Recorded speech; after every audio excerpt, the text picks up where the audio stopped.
Benim köpekler immigrantlar için şul cermeneke deyip aytı kıyın. Çünkü bu benim ata anamlarının ciri tügel. Bu Türklerinin ciri. Ben mında konak.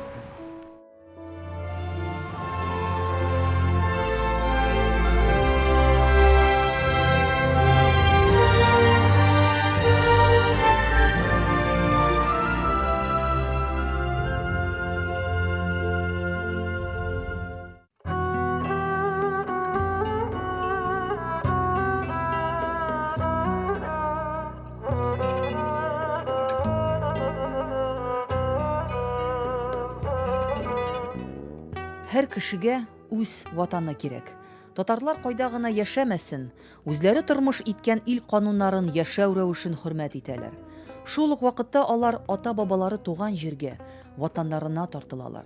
Кайвакыт мөһаҗир татарлары үзләрен ятим итеп хис итсә дә, алар ата-баба туфрагына һәм газиз милләтенә тугры булып калалар. Шундыйларның берсе Төркиядә яшәүче күренекле татар галиме, абруйлы җәмәгать эшлеклесе Надир Дәүләт.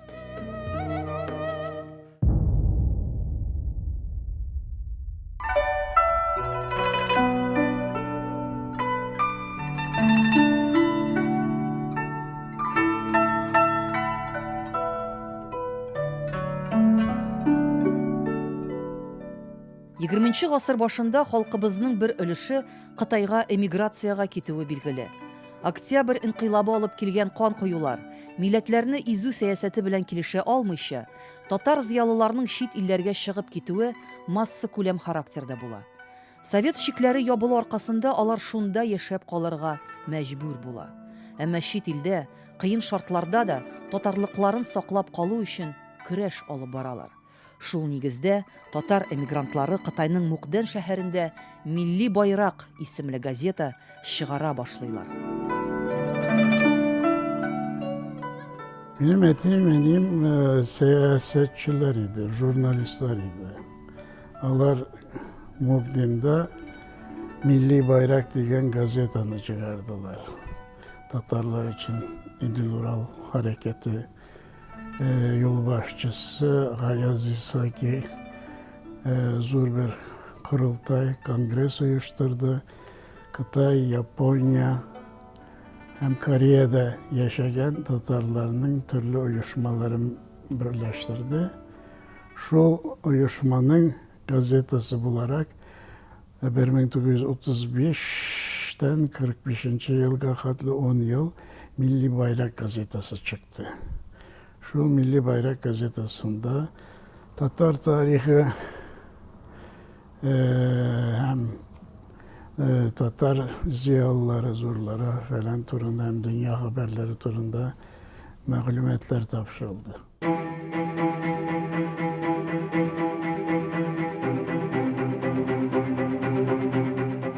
Утызынчы еллар башында Мукденга Гаяз Исхакый килә. Ул күренекле язучы, публицист, сәясәтче буларак инде билгеле шәхес. Нәкъ менә Мукденда Гаяз Исхакый татар халкы язмышы өчен янып йөрүче яшьләр Оркыя һәм Ибраһим белән таныша.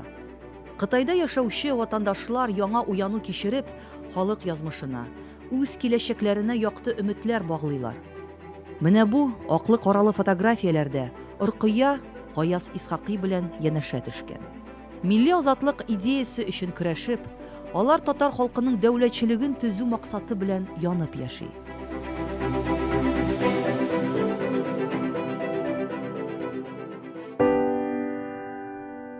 Милләт мәнфәгатьләрен кайгыртып йөрүче яшьләр үзләре дә сизмәстән бер-берсенә гашыйк булалар. Шулай итеп, гәзитнең мөхәррире Ибраһим Дәүләт килде белән мөхбире Оркыя Мөхәммәдиш кавышалар. 1945 елны аларның беренче уллары Надир туа.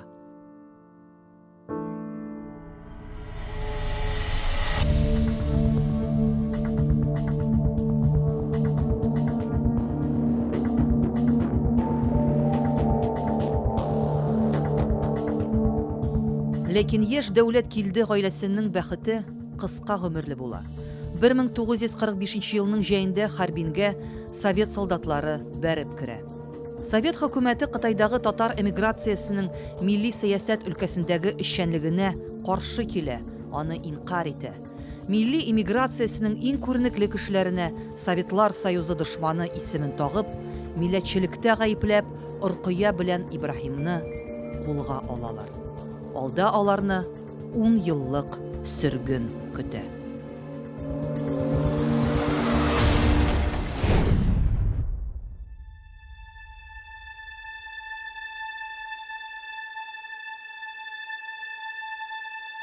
Бер яше тулып кына киткән Надирны мәрхәмәтле татар гаиләсе Ильясовлар үзенә сыендыра. Аны уллыкка алып, Төркиягә китәләр.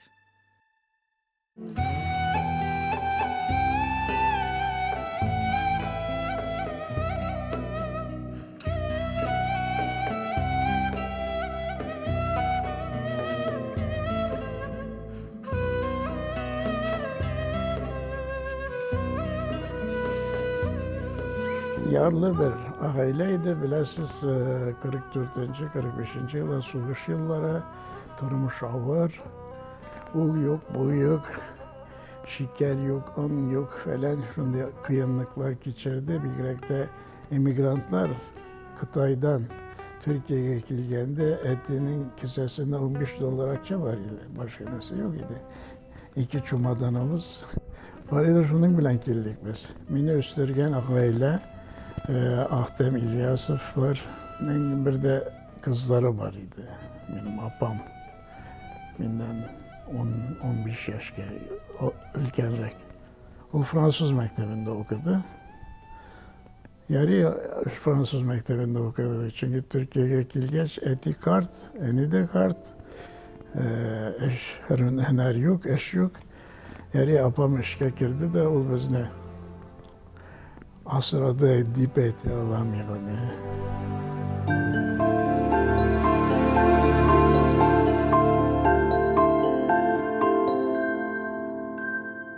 Türkçe bilmiyordum.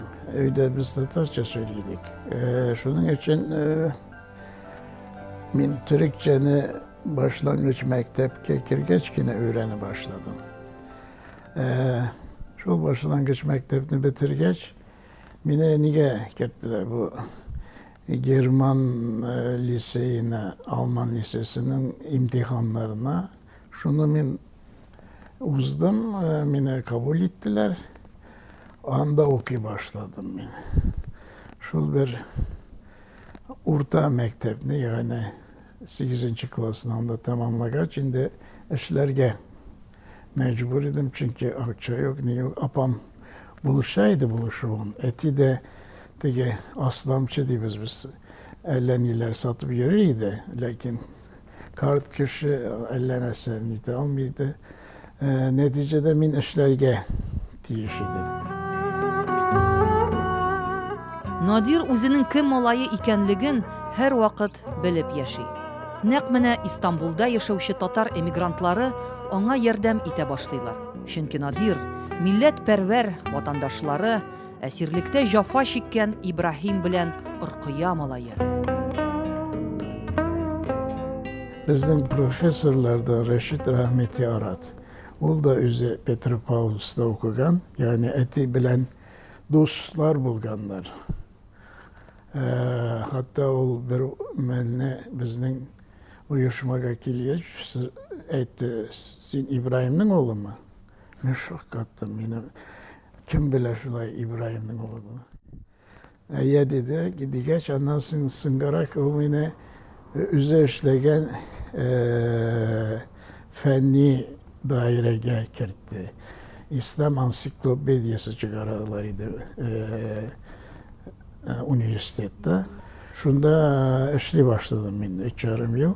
Hem gündüz onda işliyim, sonra keçil mektepke varam. Ondan sonra o iş yetkende başka bir Tatar. Profesör Ahmet Demir. O dedi, sen benim yanımda gel dedi.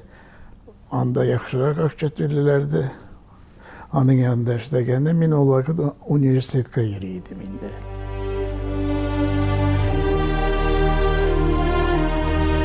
Әмма бу вакытларда Надир үзенең сеңлесе барлыгын белми әле.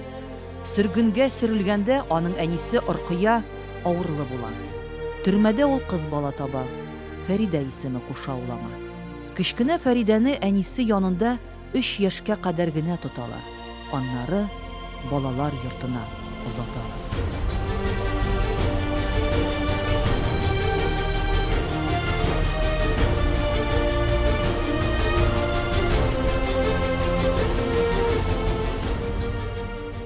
А рассталась она со мной в 3,5 года. Меня она подготавливала, с ее слов я не помню. Подготавливала, придет машина, ты сядешь и ту-ту. Ну, а ребенок-то что? А вот уж когда машина тронулась, и я благим матом заорала, поняв, что, трудно понять, в общем. Мама в обморок упала, сознание потеряла.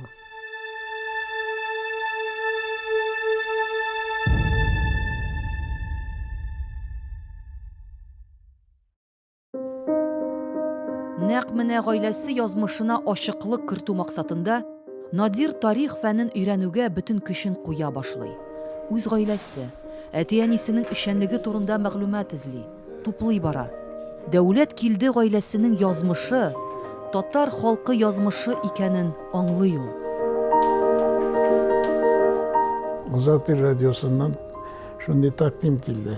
Bizde işler getirsin mi? Ya dedim. 72 yılda 12 yıl anda işledim Münken'de. Şu arada anda bir küp materyaller var bizge.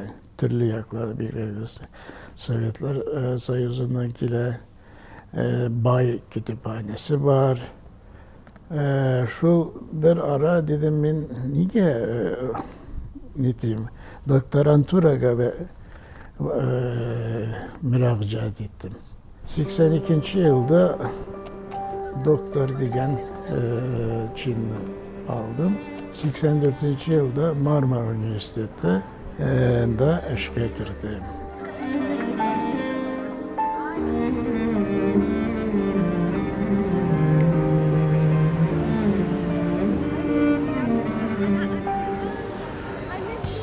Birge işledik.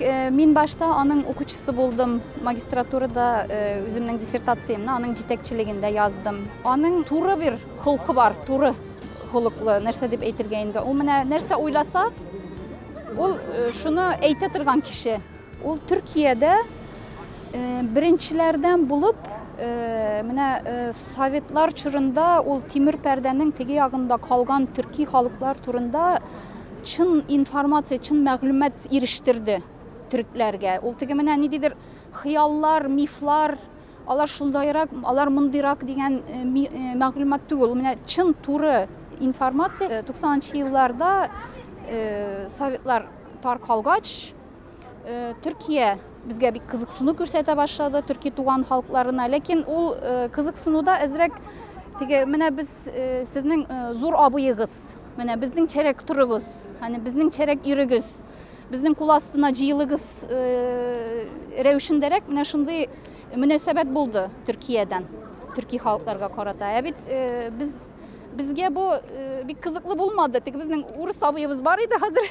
Tege Türk abının kul astına küçüğü nişiktir bizge bir kızıklı tuyulmadı. Biz tege beysizlikning nişiktir üzübüz çerek bulunun temin tatırga tırışaydık birekte 90-cı yıllarda. Mene Nadir Bey mene şul haletimizni iňnik aňlap, manarga hürmet körsetip, hem bunu yaklap çıgıcı kişi buldu Türkologiya manda alanında Türkiye'de.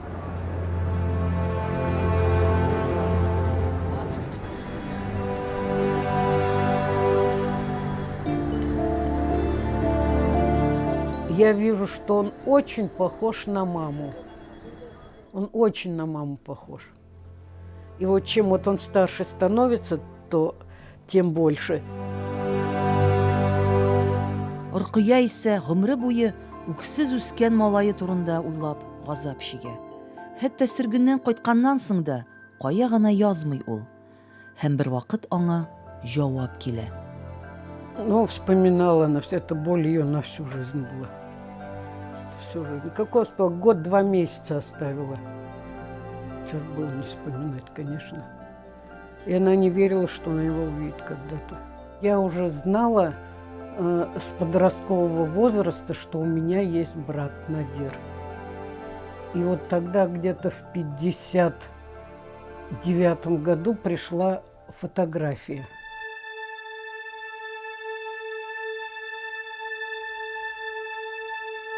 Была молодая женщина, Гульсам Камалетдинова. В 17 лет ее пытались выдать, это дело происходило в Китае, в Харбине, пытались выдать чуть ли не за 40-летнего татарина, у которого уже там дети были и так далее. Моя бабушка Факия Аби, она приняла большое участие в этом, уговаривала людей, чтобы отказались, молодая девушка и так далее. Ну, кто родители тогда слушали? Девушку выдали замуж, но она, слава богу, быстро развелась, потом вышла за своего ровесника. И вот эта девушка Гульсым Ханам, когда она переехала в Турцию, она приложила много усилий и разыскала Надира.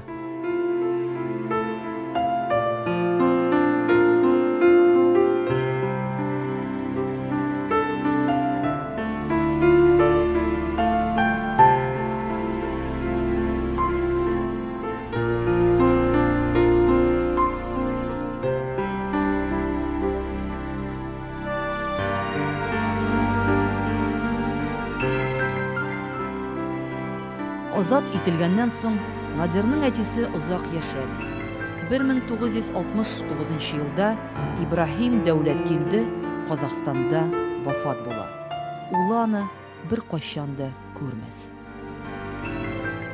Оркыя исә кызы Фәридә янына Казанга күчеп килә. Ул вакытта Фәридә инженерлыкка укып чыккан, яшь белгеч буларак Дәрвишләр бистәсендә Казанның оптика-механика заводында эшли. Бары тик 1977 елда Оркыягә улы белән очрашырга рөхсәт итәләр. Надир әнисен беренче мәртәбә 33 яшендә күрә.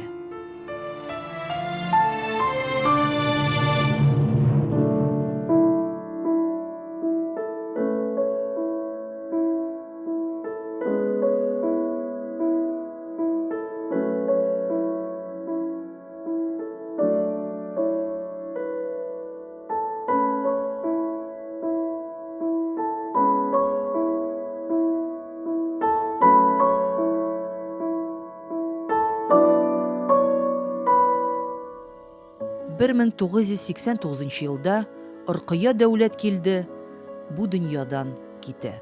Ул елларда әле илләр чикләре ябык булу сәбәпле Надирны әнисе белән хушлашу өчен Советлар Союзына кертмиләр. Оркыяның улы Надиргә язган соңгы сүзләре.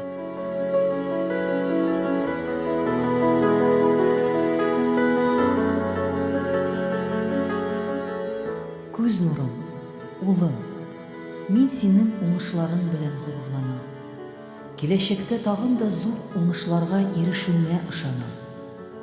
Сине тәрбиягә алган Әхтәм агай белән Гайни Җамал ханымга минем рәхмәтләрем чиксез. Синең бөек дәрәҗәгә күтәрелүеңдә аларның фидакарь хезмәтләре зур. Сагышлы, җылы йөрәктән чыккан теләкләрем белән яраткан әнием.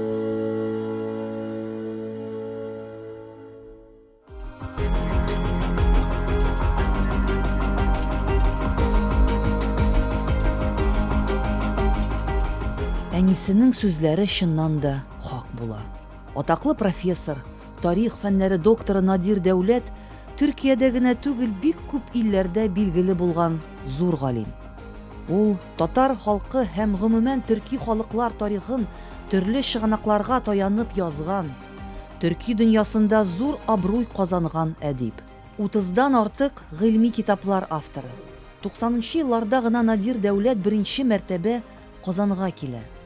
Ватанына, ватандашларына, милләттәшләренә зур өметләр баглый ул.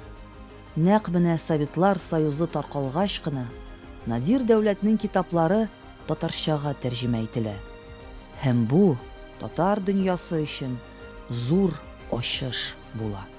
Аның әсәрләре бик күп татарга багышланган, әмма ләкин аның бер генә әсәре дә юк иде моңа кадәр татар телендә чыккан. Ул аны үзе дә бик авыр кичерә иде. Мин ничек инде ди, гомерем буена татарны зурладым, татарны дөньяга чыгарга тырыштым, әмма ләкин бер генә әсәрем дә татарча чыкмаган. Мин моны күңелемә салып куйдым да, әкрен-әкрен генә бу эш белән шөгыльләнә башладым. Аның төрек телендә китапларын алдым. Казанда төрек телен белә торган белгечләр таптым, язучылар. Аларның берсе Рабит Батулла безнең язучыбыз булды. Ул бер китапны тәрҗемә итте. Башка китапларны башка тәрҗемәчеләр тәрҗемә итте. Һәм менә берәм-берәм мин аның 3 китабын чыгаруга турыдан-туры катнаштым. Һәм алар галимнәр тарафыннан бик тә югары бәя алдылар.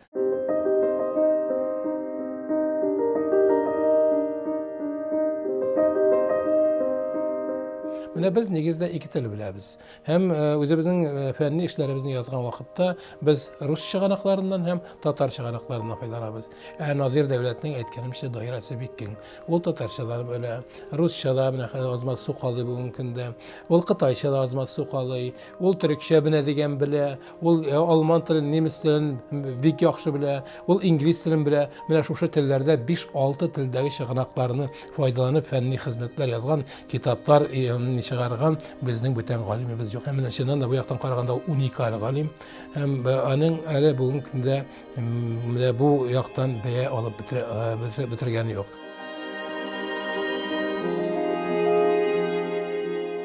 Бигрәк тә Надирның өйрәнгән фәнни тармагы ул 20-нче гасыр башы. Россиядә революция булган елларда татарлар ничек итеп алар мөселман кырылтайларын үткәргәннәр. Ничек итеп алар менә дин белән дөньяви фәнне һәм менә бу сәясәтне, дәүләт кырылышын алга җибәргәннәр. Анда бик катлаулы булган бит. 17нче елда 3 кырылтай Казанда булган. Милли, дини һәм хәрби шура булган. 17нче елның маенда Мәскәүдә бөтен Россия мөселманнар кырылтайы булган.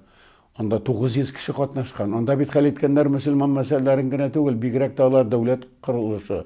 Нинди булырга тиеш бу киләчәктәге ил, бuna режим үзгәргәннән соң, самодержавие егылып төшкәннән соң. Менә шул вакытта хәл ителгәндә инде республикалар кирәк, дәүләтчелек кирәк дип. Менә шушы эпоханы Надир Дәүләт шундый тәфсилий итеп, кызыклы итеп һәм бик намуслы итеп яза. Һәр кешегә үз ватаны кирәк. Надир Дәүләтнең ватаны ул татар халкы. Әти-әнисе кебек үк ул да халыкның язмышы өчен, аның киләчәге өчен борчылып яши. Һәм аның уй-фикерләре ерак Истанбулдан үз халкына насихат булып яңгырый. Kızgani şu ki bütün kazan oranlarında Rusça gene söylüyorlar. Onun için bu hazır bütün dünya Tatar kongresleri bula bit 2-3 yılda bir. Şunda baralar çit illerden gelgen Tatarlar baytak bula. Alar Tatarça gene bile. Uranda Rusça söyleşirler. Şunu geçin hatta şak katalar. Tataristan'a barsan men Rusça bilmem diye niçin bilmiyorsun? Ama kim tüger bu? Diyen karaş var. Til yugalgaç medeniyet de yugala. Çünkü kiregi kalmıyor. Etik til bulmasa o anı okuyucu bulmuyor. Anı tınlavcı bulmuyor. Neticede bu işte gelir işsiz kalan. Avtarlar, yazıcılar, kinematograflar gerek değil. Değil mi o vakit? Aslında avulda yaşayıp kalgan idi Tatar tili. Lakin avullardaki çıraya bara. Şu sebeple anda da kimeye çek. Şehirge gelgenler bütün yanıta.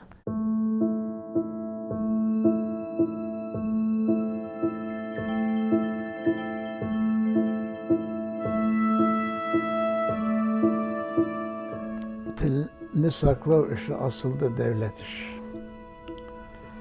Şahıslardan yine talep iti bilen bulmuyor. Öyle bazar tili yine.